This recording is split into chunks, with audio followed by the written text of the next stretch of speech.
John ചേട്ടൻ എപ്പോഴും പറയുന്ന ഒരു ലൈനുണ്ട്, സിനിമയ്ക്ക് ഒരു സത്യം ഉണ്ടെന്ന് പറയും. അത് ജോൺ ചേട്ടന്റെ ലൈനാണ്, നമ്മൾ എപ്പോഴും ഉപയോഗിക്കുന്ന ലൈനാണ്.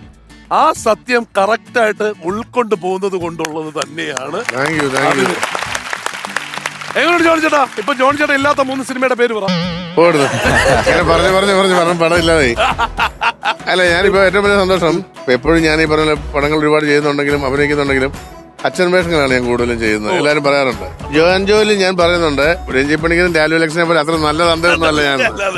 അങ്ങനെ പറഞ്ഞു തുടങ്ങിയ ഞാൻ ഇപ്പൊ ബ്രാൻഡഡ് തന്തേ. ഇപ്പൊ എനിക്ക് പുതിയൊരു മോനാണത്. അങ്ങനെ ഒരു പുതിയ മോനെ കിട്ടി. അതെ. ഞാന് രഞ്ജിത്ത് OTT-യിലെ അടുത്ത കാലത്ത് വളരെ ഹിറ്റായ ഒരു സിനിമയാണ് ഗോളം. അപ്പോ നിർത്തിക്കൊണ്ട് ഞാൻ പറയില്ല, ഒരു യുണൈറ്റഡ് കിങ്ഡം ഓഫ് കേരള എന്ന സിനിമയിൽ ഞങ്ങൾ ഒന്നിച്ച് അഭിനയിച്ചു. നമുക്ക് തന്നെ തോന്നിപ്പോയി നമുക്ക് ഇതുപോലൊരു മകൻ ഉണ്ടായിരുന്നെങ്കിൽ. അപ്പൊ വളരെ നല്ല പെരുമാറ്റമാണ്. പിന്നെ ഒരു വർക്ക് ഭയങ്കര പണിപ്പെട്ടാലും ചെയ്യണം, നന്നാക്കണം എന്നൊരു ആർത്തിയുണ്ട്. അപ്പൊ ഞാൻ പറഞ്ഞു, ഉറപ്പായിട്ടും ഞാൻ പറയുന്നു വളരെ പ്രോമിസിംഗ് ആയിട്ടുള്ള ആക്ടർ ആയിരിക്കും. ഞാൻ പറഞ്ഞത് ഇതുവരെ ദൈവത്തിന്റെ അനുഗ്രഹത്താൽ തെറ്റിയിട്ടില്ല. അപ്പം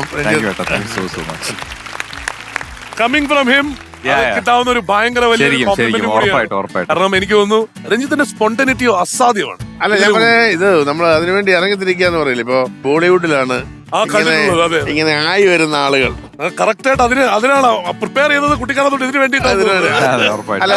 അങ്ങനെ തന്നെ ഫീൽ ചെയ്യുന്നു. ഞാൻ ഇങ്ങനെ പടങ്ങൾ കണ്ടപ്പോൾ ജോൺ ചേട്ടൻ്റെ ആയാലും നമ്മുടെ കൊച്ചിരാജാവിന്റെ ഡാൻസ് ഒക്കെ അതൊക്കെ ഇപ്പോഴും കണ്ടിരിക്കാൻ ഭയങ്കര ഒരു എവർഗ്രീൻനെസ് ഉണ്ട്. അല്ല, പേരൻസ് എന്നോട് പറഞ്ഞിട്ടുണ്ട്, അവര് നിർബന്ധിച്ചിട്ടോ ഒന്നുമല്ല, പുള്ളിക്ക് ചെറുപ്പം പോലെ ഇപ്പൊ നമ്മളൊക്കെ സിനിമ ആഗ്രഹിച്ച പോലെ തന്നെ അങ്ങനെ വന്നാലേ കാര്യമുള്ളൂ. സത്യം അതാണ്. എപ്പോ വരും പാട്ടു സേഡി മൂസ? അല്ല, ഇപ്പൊ മേഡം ദുബായ് വെച്ച് ചോദിച്ചു പറഞ്ഞു നിങ്ങൾ അഭിനയം നിർത്തണം. അഭിനയത്തിൽ ഒരു ബ്രേക്ക് എടുത്തല്ലേ അവരൊന്ന് ചെയ്യാൻ പറ്റും. ദിലീപ് അങ്ങനെ ശ്രമിക്കുന്നോണ്ടാണെന്ന് അറിയില്ല, എനിക്ക് പടം കുറഞ്ഞു വരുന്നു. ദിലീപായിട്ട് അഭിനയിക്കുന്ന ഒരു രസമാണ്. അപ്പൊ ഈ പറഞ്ഞ എന്റെ ഷോട്ട് ചിലപ്പോ തെറ്റും. അപ്പൊ എന്നോട് ചോദിക്കും, ഇപ്പൊ നിനക്ക് തോന്നുന്നുണ്ടോ ഡയറക്ടർ മതിയായിരുന്നു? പ്രിൻസ് ആൻഡ് ഫാമിലി പറഞ്ഞ രസമുള്ള സിനിമയായിരിക്കും. പിന്നെ യുണൈറ്റഡ് കിങ്ഡത്തെ കുറിച്ച് പറയുമ്പോ സേഡി മൂസ 2-നെ പറ്റി അപ്പോഴും പറഞ്ഞു. സേഡി മൂസ 2 തീർച്ചയായിട്ടും ഞാൻ പറഞ്ഞല്ലോ, കാര്യമായ ചർച്ചകൾ അതിനെ കുറിച്ച് നടക്കുന്നുണ്ട്. നമ്മളെല്ലാം കൂടെ ഒന്നിച്ചൊരു മീറ്റിംഗ് ഉണ്ട്. ദിലീപ് കുറച്ച് തിരക്കുണ്ട്, എല്ലാം കുറച്ച് കളക്ഷനൊക്കെ ഉണ്ടാക്കി വെച്ചിട്ടുണ്ട്. ചിലപ്പോ അത് സംഭവിച്ചേക്കാം. പിന്നെ നമ്മുടെ കയ്യിലല്ലല്ലോ, ഇത്രേ ഉള്ളൂ.